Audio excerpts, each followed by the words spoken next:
Assalamualaikum warahmatullahi wabarakatuh. Alhamdulillahillazi khalaqal mauta wal hayata liyabluwakum ayyukum ahsanu amala wa huwal azizul ghafur. Ashhadu an la ilaha illallah wahdahu la syarika lah wa ashhadu anna Muhammadan abduhu wa rasuluh la nabiyya ba'da amma ba'da. Selalu kita memuji Allah Subhanahu wa Ta'ala yang masih memberikan kita kehidupan, berarti masih ada kesempatan memperbaiki diri, kesempatan bertaubat sebelum terlambat, kesempatan beristighfar atas segala dosa-dosa yang kecil apalagi yang besar, yang sembunyi-sembunyi, yang terang-terangan, yang sudah lama atau yang baru kita lakukan. Selalulah kita istighfar, mohon ampun kepada Allah, bahkan sampai meneteskan air mata kita kerana dalamnya penyesalan.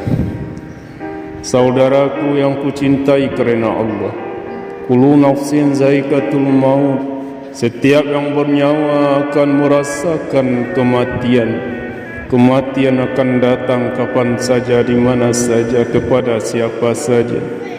Datang kepada orang tua, juga datang kepada orang muda, datang kepada orang sakit, terkadang orang sehat pun tiba-tiba meninggalkan dunia. Kematian dirahasiakan. Pertama, waktunya tidak ada seorang pun yang tahu kapan dia dimatikan. Yang kedua, tempatnya tidak ada seorang pun yang tahu di mana dia dimatikan. Yang ketiga, caranya tidak ada yang tahu dalam bagaimana dia dimatikan. Karena itulah ittaqullaha haitsuma kunta, bertakwalah dimanapun kita berada, kerana kita tidak tahu di mana kita akan menjumpai ajal kita. Bertakwalah kapanpun, kerana kita tidak tahu kapan waktunya tiba perjumpaan kita dengan sang pemisah segala kenikmatan, pemisah segala yang terkumpul, pemisah antara anak dan ibu dan ayah, antara suami dan istri, antara istri dan suami. Kita tidak tahu kapan datangnya. Karena itulah ittaqullaha haitsuma kunta, bertakwalah dimanapun kita berada, dan beristighfarlah, minta ampunlah dimanapun kapanpun sebelum datang pertemuan kita dengan malakul maut. Tidak masalah apa yang pernah kita lakukan, berapa dosa yang pernah kita perbuat, kalau kita sungguh-sungguh datang kembali kepada Allah, bertaubat kepada Allah, pasti Allah akan menerima taubat kita. Kapan batasnya? Sebelum roh nyawa kita merangkak di tenggorokan kita.